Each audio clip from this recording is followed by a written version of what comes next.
tous et bienvenue dans cette nouvelle vidéo. Il s'agit d'un update lecture comme le titre l'indique. Comme d'habitude, j'ai 4 titres à vous présenter. Je vous mets les liens en barre d'informations pour ceux qui veulent lire les résumés un petit peu plus en profondeur et peut-être voir ce qu'on en pense sur Livre Addict. Tiens, pour une fois, je vais changer. Je vais mettre des liens vers les titres, mais sur la plateforme Livre Addict pour changer un petit peu. Comme je vous le disais, j'ai 4 titres à vous présenter. Donc tout d'abord, il y a Cosmétique de l'ennemi d'Amélie Nothomb. Ensuite, Pour l'amour du chocolat de José Carlos Carmona. Ensuite, Nos étoiles contraires de John Green. Et enfin, Sacrifier une reine de Laurie R. King. On va commencer tout de suite avec Amélie Nothomb. Je l'avais dans ma pile à lire. J'ai déjà lu Acide sulfurique qui m'a énormément plu. Donc là ici c'est édition Albin Michel. Voilà, je l'avais trouvé d'occasion dans, il me semble, je sais plus en fait, j'ai acheté tellement de livres que je sais plus si c'est sur Emmaüs, sur Momox ou lors de mon achat d'un lot de livres sur Le Bon Coin, je me rappelle plus trop. Donc cette histoire, on va découvrir un homme qui est dans un aéroport, qui attend de partir en voyage d'affaires. Il va rencontrer, bien malgré lui, et pourtant en refusant plusieurs fois de lui répondre et de lui adresser la parole, un homme énervant, mais vraiment énervant, exaspérant, qui va lui faire des révélations horribles sur sa vie, voire quelquefois insoutenables. On le supporte parce qu'il est très ennuyant cet homme. Euh, D'ailleurs, j'avais envie de le baffer plusieurs fois. Donc on le supporte en se demandant où ça va nous emmener. Mais vous vous doutez bien qu'avec Amélie Nothomb, c'est pas si simple. Enfin, en fait, si c'est simple, mais c'est complexe de simplicité. Je sais pas si c'est très clair ce que j'ai dit, mais l'homme va lui révéler quelque chose d'encore plus tordu. Malgré tout ce qu'il vient de lui dire, il va lui faire une révélation encore plus tordue, qui nous laisse un petit peu bouche bée. D'ailleurs, je me suis demandé si c'était pas un peu trop de révélations d'un coup, mais bon, enfin, j'étais un peu sur le cul, comme on dit. Au niveau de l'écriture, c'est assez direct avec des phrases profondes, un peu plus longues que. Enfin, il y a des phrases très courtes, mais il y a des phrases vraiment qui nous font réfléchir. Euh, les répétitions faites par le personnage de Texel sont très énervantes. Donc Texel, c'est en plus, il a un nom et un prénom qui se ressemblent. Enfin, ouais, enfin, je l'ai oublié alors qu'on le répète au moins 15 fois dans le début du livre. Textor Texel. Alors, son nom, il est répété, comme je vous dis, au moins 10-15 fois dans le départ. Je m'appelle Nana. Et il répète toujours la même chose. J'ai bien aimé le twist de la fin, qu'on voit arriver vraiment sur la toute fin. Hein. Il n'y a pas non plus un suspense de fou, car ça se lit très vite. Le livre fait à peine 140 pages. En plus, comme vous connaissez peut-être les éditions Albert Michel, voilà, il y a des grosses marges, c'est pas écrit trop petit, et voilà, donc ça s'est lu très vite. Donc, comme je vous dis, le twist de fin, on le voit vraiment au moment où il est mis sous notre nez, hein, clairement. Et la fin, vraiment la toute fin, elle se dessine dans notre tête juste avant l'ultime révélation. Car avec tout ce que ce personnage a dit à notre protagoniste qui doit prendre l'avion, déjà ça fait beaucoup encaisser. Mais voilà, la fin, on l'a quand même plus ou moins deviné hein, facilement. Et sinon voilà, c'est un livre que j'ai bien apprécié. Je ne l'ai pas autant apprécié que Acide sulfurique. Mais est-ce que je vous ai dit le titre? Je ne sais même plus. Cosmétique de l'ennemi, mais vous l'avez vu je pense, mais je sais même plus, ça craint. Voilà, je l'aurais lu. Je ne pense pas le conserver dans ma bibliothèque parce que je suis pas trop fan de cette couverture hein, de ce livre. Je verrai bien si je le donne à quelqu'un ou si je le mets de côté pour mon projet professionnel. Je passe maintenant à ma seconde lecture. Je vais vous présenter le livre de José Carlos Carmona, Pour l'amour du chocolat. Voilà, je vous le mets ici. Donc ça c'est traduit, comme vous vous en doutez, de l'espagnol. Je m'attendais à trouver une histoire où on ne parle quasiment que de chocolat, mais c'était pas le cas du tout. Même si j'ai quand même plutôt apprécié, sans que ce soit non plus... Je pense pas que je lui ai mis une note très très haute sur Livre Addict. Je pense que c'était 13, 14 ou 12, je sais plus. Bref. Donc tout ce qu'il faut retenir... Alors moi voilà, je me suis pas trop fiée, je crois, au résumé. Enfin, j'ai lu le résumé, mais je me suis rendu compte que c'était pas forcément révélateur de toute l'histoire. On va suivre ici une généalogie qui est racontée de manière simple et très courte. On commence avec le personnage d'Eleanor pour former une grande boucle et voir d'où elle vient. Donc on va découvrir ses parents, ses tantes, voilà, tout un petit peu son entourage. Donc il y a de multiples personnages, tous liés les uns aux autres. C'est un livre que j'ai eu un peu de mal à lire parce qu'il n'y a aucun dialogue. Aucun. C'est des courtes tranches de vie. On commence dans les années 20 pour arriver jusque dans les années 2000, 2000 et quelques, je crois. Le lien avec le chocolat, il est très subtil, peut-être même trop subtil, car chaque personnage à sa manière est relié au chocolat sans que ce soit le truc principal sur eux, quoi. Enfin voilà, j'ai pas... Ça aurait pu avoir il y aurait pu avoir un autre titre pour ce livre, ça n'aurait pas gêné l'histoire, je pense. Le chocolat, en fait, il fait plutôt office de fil conducteur tout au long donc, du livre, et il a juste joué, comme je vous le disais, un tout petit rôle dans la vie de chacun des personnages, sans que ce soit l'objet principal, à mon sens en tout cas. Le roman, il va surtout traiter des aléas de la vie, des choix que l'on peut faire, de la poursuite des rêves, de la quête du bonheur, de la capacité à reconnaître quand il est là sous notre nez. Quelquefois, hein, on le cherche éperdument alors qu'en fait, il est juste sous nos yeux. Mais ce n'est pas, ces sujets-là ne sont pas exprimés clairement, mais c'est sous-entendu par le déroulement de l'histoire. L'absurdité de certains événements qui arrivent au personnage m'a laissé un petit peu perplexe. Mais bon, la vie c'est aussi ça, hein. Des fois il n'y a pas que du bon qui peut nous arriver et on peut vraiment enchaîner les coups, les zones, enfin comment on peut dire ça, les séries noires, hein. Ça peut être vraiment à la suite. La vie elle est comme ça, hein. J'ai eu du mal avec les nombreuses répétitions des noms et des prénoms. Les personnages étant nombreux aussi, c'était peut-être pour vraiment bien nous indiquer de qui on parlait. Mais au début, ça m'a embrouillé un petit peu l'esprit quand même. J'ai eu du mal. Voilà, j'ai eu un peu de mal. Ce livre, malgré le fait qu'il soit très très court, très court, il fait 180 pages, mais je vais vous montrer comment c'est écrit dans un instant. J'ai eu l'impression que tout se passe en un éclair. C'est-à-dire qu'en 180 pages, on va passer des années 20 aux années 2000. Mais comme ça, quoi. Et le livre, il est écrit sous forme de petits... comme des sortes de paragraphes, si je peux appeler ça comme ça. Numérotés, donc jusqu'à 100.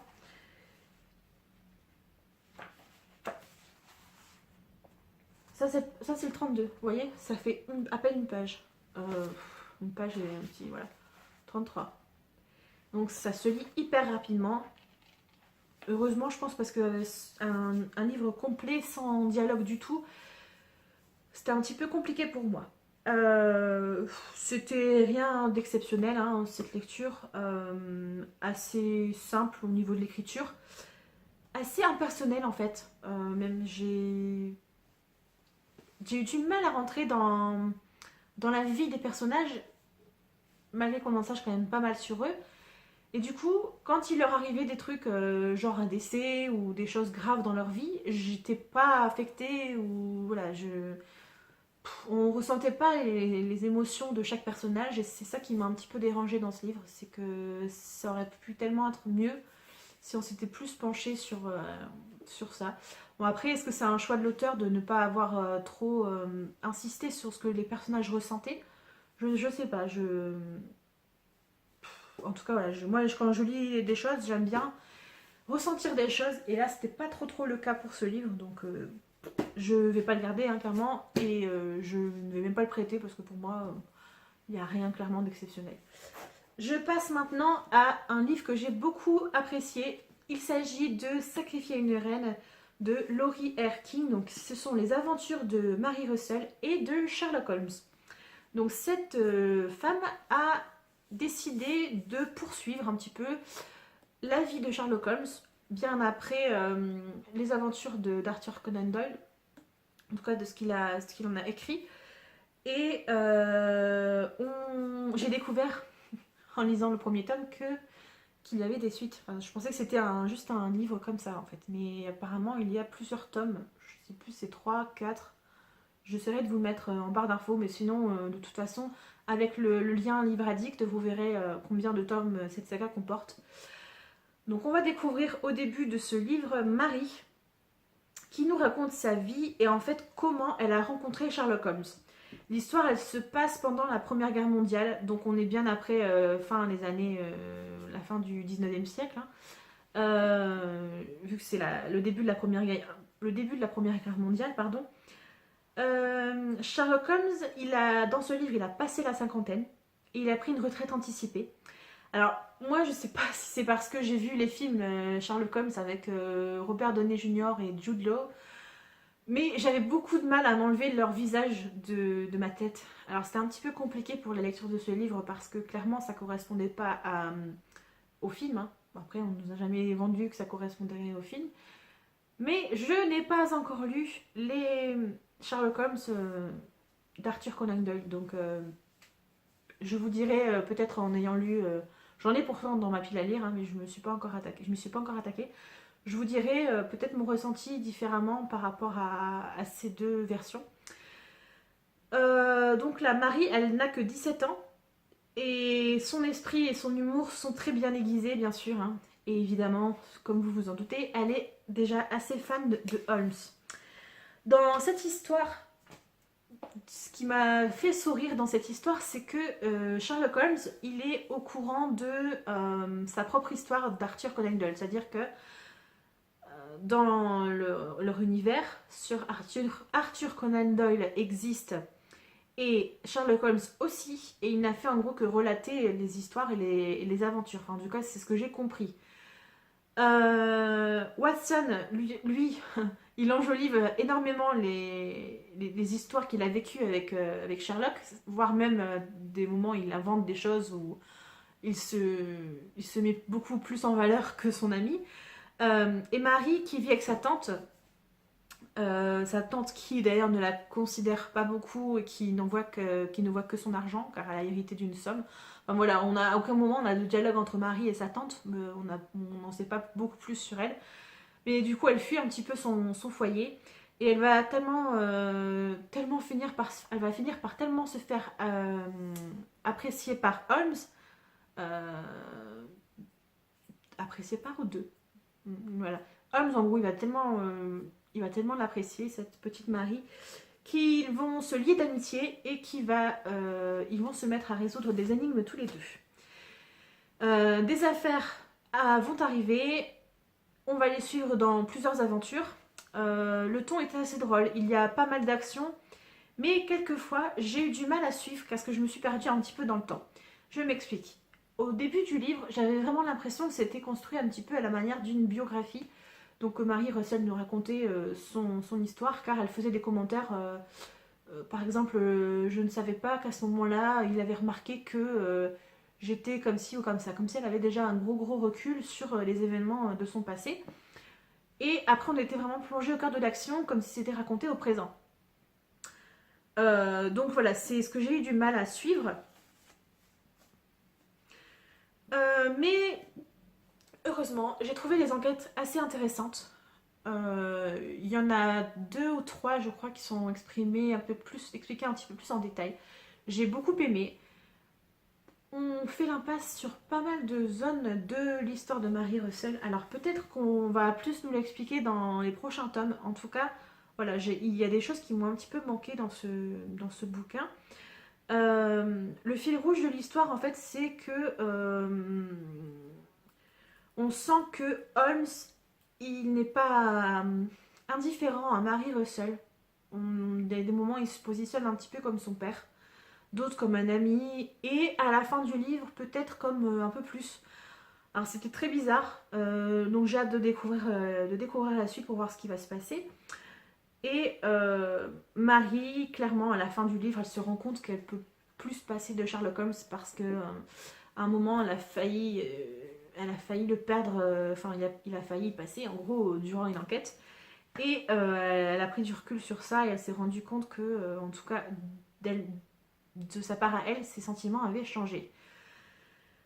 L'écriture, elle est assez simple. Je vous dirai si ça tranche vraiment énormément avec le style d'Arthur Conan Doyle par rapport au fond de l'histoire, voilà. Euh, et ce qui m'a laissé un peu perplexe, même si ce n'est qu'un détail, c'est le titre du livre qui est Sacrifier une reine. Moi, je m'attendais vraiment à trouver. Je pensais qu'on allait parler de la reine d'Angleterre, quoi. Enfin, je sais pas pourquoi, surtout que ça se passe, voilà, en Angleterre. Enfin, c'est. On est à Londres pas mal de temps, mais j'avais pas vu en fait que oui, c'était une reine d'échiquier plutôt. Donc voilà, à un moment, cette phrase, le titre est cité dans le livre. Vous verrez à quelle période si vous le lisez, mais en gros, voilà, je n'aurais pas forcément donné ce titre-là à ce livre. Mais ce n'est qu'un détail. Si vous aimez Sherlock Holmes, n'hésitez pas à vous renseigner, peut-être pour le trouver d'occasion, ou peut-être que vous l'aurez déjà lu aussi. Moi, j'ai trouvé que on passait un bon moment. Ce n'est pas de la grande écriture, mais ma foi, ça passe quand même plutôt bien. Je vais maintenant vous parler de ma dernière lecture du mois de janvier. J'allais dire mars, mais non, pas du tout. Du mois de janvier. Et c'est un coup de cœur. Il s'agit de Nos étoiles contraires de John Green. Oui, je ne l'avais pas encore lu. Honte à moi. Maintenant, c'est fait. Donc, je peux en parler et vous donner mon avis. Je l'ai vu énormément passer sur les réseaux sociaux comme tout le monde. Je n'ai pas vu le film. Oui, je n'ai pas vu le film parce que je sais pas pourquoi d'ailleurs. J'avais déjà vu la bande-annonce et tout, mais sans vraiment plus me pencher sur le sujet. Il me semble, si je ne dis pas de bêtises, que c'est avec des acteurs français. Une adaptation française peut-être. Je vous remettrai ça peut-être ici si je me suis renseignée entre temps. N'hésitez pas à me dire si vous avez lu le titre, enfin si vous avez lu le livre et si vous avez vu le film surtout. Pour ceux qui ne connaissent pas l'histoire de Nos étoiles contraires, on va suivre Hazel qui a 16 ans et qui est atteinte d'un cancer très avancé au niveau des poumons. Elle a un problème, elle a des problèmes respiratoires, elle est obligée elle a une bouteille d'oxygène pour l'aider à respirer jour et nuit. Autant dire que voilà, elle n'est pas totalement libre de ses mouvements. Sa maman l'oblige un petit peu à aller à un groupe de soutien pour les cancéreux, pour en discuter avec d'autres personnes parce qu'elle est complètement renfermée sur elle-même. Elle va à l'école mais elle n'a pas d'amis. Elle est beaucoup enfermée dans sa chambre et c'est une jeune femme qui aime beaucoup la lecture. Alors qu'elle s'apprête à ne plus y aller, parce qu'elle en a vraiment marre de ce groupe de soutien, c'est toujours les mêmes histoires, comme elle dit, notamment la personne qui s'occupe de mener la discussion de groupe.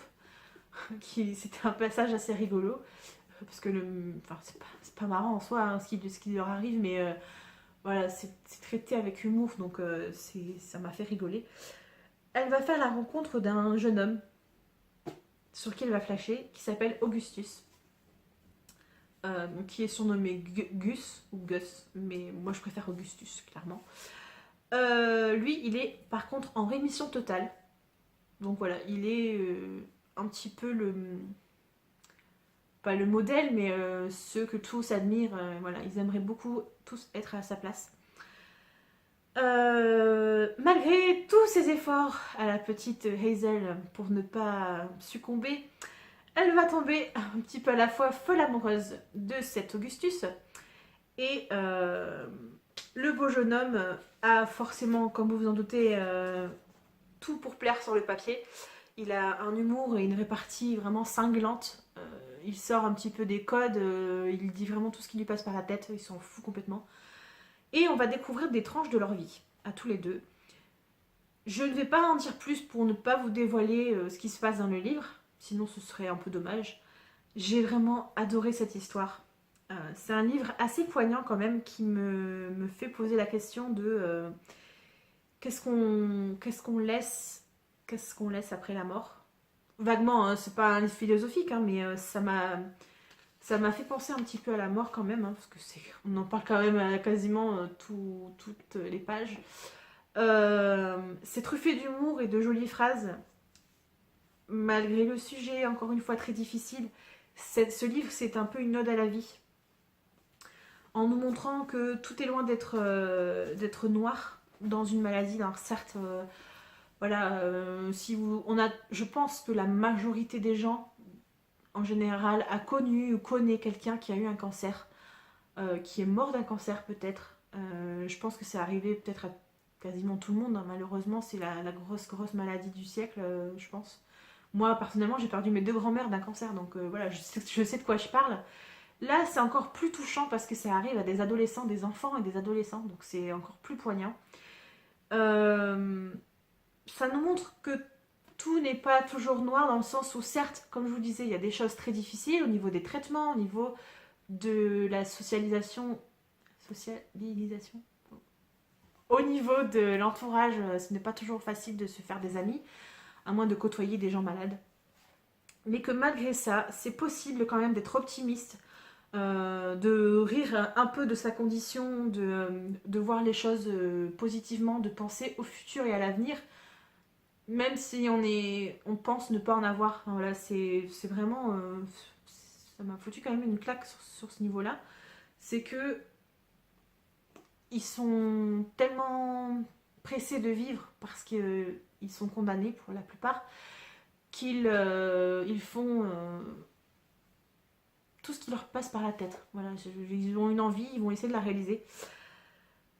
Le seul petit bémol, le petit point noir que j'ai pas aimé, enfin que j'ai pas aimé, un personnage que j'ai pas aimé dans le livre, c'est ce foutu auteur américain qui vit en Hollande, aux Pays-Bas là.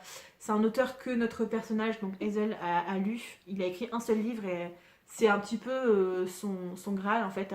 Elle en parle tout le temps. Elle l'a lu au moins 50 fois, enfin je sais plus trop combien de fois. Et elle est amenée à. Elle est amenée à échanger avec lui, à dialoguer pour essayer de le rencontrer. Mais c'est vraiment un mec imbuvable. Le mec qui. J'avais envie pareil, de frapper. L'histoire, cette belle histoire, elle va me marquer pendant un bon moment, je le sens, je le sais. C'est un livre que je vais conserver, car il est triste et drôle à la fois. Alors, je n'ai pas pleuré tant que ça, j'ai chialé juste à la fin, hein, évidemment. Ceux qui l'ont lu savent de quoi je parle, peut-être. Mais j'ai pas autant pleuré que pour d'autres livres. Je pense notamment à Anna Gavalda. C'était un petit peu pour moi, personnellement, le même niveau d'émotion que les derniers jours de Rabbit Haze, qui traite aussi d'une femme qui a un cancer et qui est en fin de vie. Voilà, donc là j'ai bien aimé un petit peu le choix de l'auteur concernant le milieu et la fin du livre. Vous comprendrez de quoi je veux parler quand vous le lirez ou si vous l'avez lu. Je ne m'y attendais pas du tout. Et voilà, ça m'a fait criser, pleurer, m'énerver, et voilà. Mais c'est un livre que je conserverai, que je ferai certainement lire à ma maman qui n'a pas vu le film. Donc je pense qu'elle peut apprécier le livre. Voilà, j'ai terminé pour cette update lecture. Comme d'habitude, dites-moi en commentaire ce que vous en avez pensé si vous les avez lus, si je vous ai peut-être donné envie de les lire pour certains titres. Et c'est tout. Voilà. N'hésitez pas à liker la vidéo, ça me fera plaisir, ça me montrera si vous êtes passé par là et vous commentez comme je vous l'ai dit juste à l'instant. Et allez, soyons fous, si vous n'êtes pas encore abonné à la chaîne, mais qu'est-ce que vous attendez franchement? N'hésitez pas à le faire, c'est gratuit. Vous verrez comme ça mon évolution, vous pourrez en revoir aussi d'autres vidéos que j'ai publiées bien avant.